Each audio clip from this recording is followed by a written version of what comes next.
जय हिंद मित्रांनो.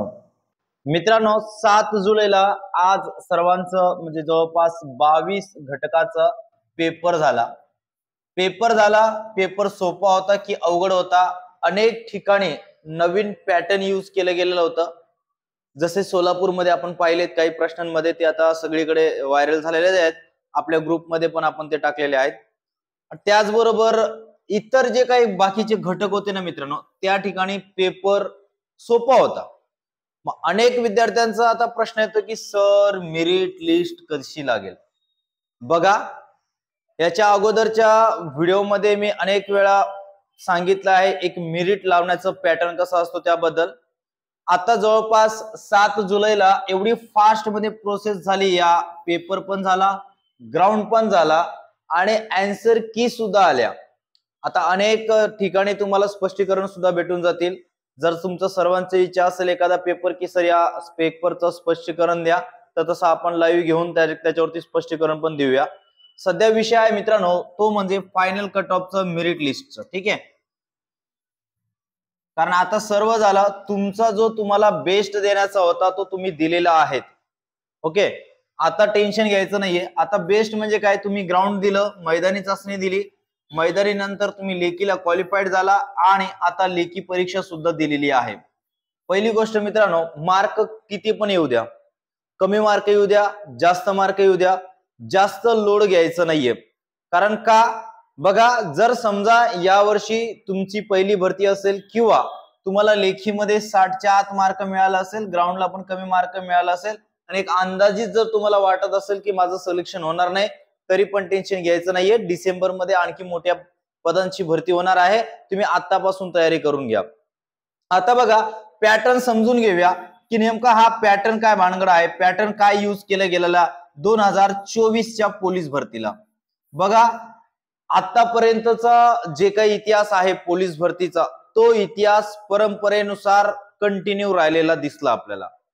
जवळपास सर्वच प्रश्नपत्रिकेमध्ये 70% प्रश्न हे रिपीटेड होते.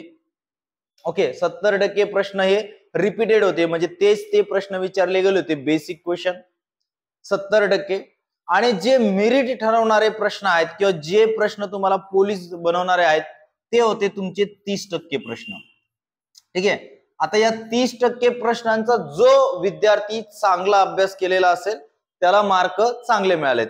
आता एक आपला विद्यार्थी आहे जळगावचा त्याचा पेपर झाला, ओके, जळगावचा पेपर झाला, त्याने 100 पैकी 97 मार्क मिळवले. म्हणतोय सर 97 मार्क मिळाले, सगळ्यात आधी त्याचं अभिनंदन केलं मी. अभिनंदन, चांगले मार्क्स घेतले, टेन्शन घेण्यासारखं काहीच नाहीये. ओबीसी कास्ट आहे, वरून ग्राउंड मध्ये पण काहीतरी 32 का 34 मार्क आहेत, म्हणजे चला ठीक आहे, कदाचित एवढ्या मेरिट मध्ये तो बसू शकतो. बघा, आता जरी सोपा पेपर असेल तरी तिथं गेम चेंज काय झालाय, जो विद्यार्थी 90+ आहे त्याचे चान्सेस काय आहेत, वाढलेले आहेत. आणि तेच पोलीस भरतीचा पॅटर्न तोच आहे, दर रिपीटेड क्वेश्चन. आणि काही प्रश्नपत्रिकांमध्ये 2022 चे सुद्धा चालू घडामोडी विचारले गेले आहेत, म्हणजे 2022, 2023 आणि 2024. बघा, तिन्ही वर्षाची चालू घडामोडी विचारले गेले आहेत. काही ठिकाणी प्रश्नपत्रिकेमध्ये IPL जो आता झाली त्याच्यावरती प्रश्न विचारले गेले आहेत, वर्ल्ड कप वरती प्रश्न विचारले गेलेले आहेत. आणि म्हणजेच काय झालं, हे प्रश्न अगदी लेटेस्ट मधले. मित्रांनो, पोलीस भरतीची स्ट्रॅटेजीच ती असते. काही पोरं काय करतात, लय डीप अभ्यास करत बसतात, हे करू का ते करू, हा ठोकळा वाच, तो ठोकळा वाच, हे ठोकळा वाच, काहीच नाही होत. सिंपल लॉजिक आहे. एक प्रश्नपत्रिका संच घ्यायच्या 2000, म्हणजे आता जर तुम्ही 2024 ची परीक्षा देत आहेत तर 2023 चा जो मागच्या वर्षी पेपर झालेला तो पॅटर्न असला पाहिजे आणि त्याच्या अगोदरचा पॅटर्न असला पाहिजे. एवढं जरी तुमच्याकडे क्वेश्चन पेपर झाला आणि ते जर तुम्ही परफेक्ट केला असणार, ते जर तुम्ही डायरेक्ट क्वेश्चन पाठांतर केलं असणार, तर या पेपरमध्ये तुम्हाला चांगले मार्क मिळालेले असतील. जे 90+ वाले आहेत त्यांनी मागच्या प्रश्नपत्रिकांचा चांगला अभ्यास केलेला दिसतोय. गणित बेसिकच होते, अवघड नव्हते. मराठी व्याकरण पण मागच्या वर्षीचे आहे तसे प्रश्न विचारले गेलेत. जीकेचे प्रश्न बेसिकचे सुद्धा आहे तसेच विचारले गेलेत. फक्त प्रॉब्लेम झाला तो चालू घडामोडीचा. 2022 सुद्धा चालू घडामोडी विचारली गेली, 23 ची विचारली गेली, 24 ची विचारली गेली.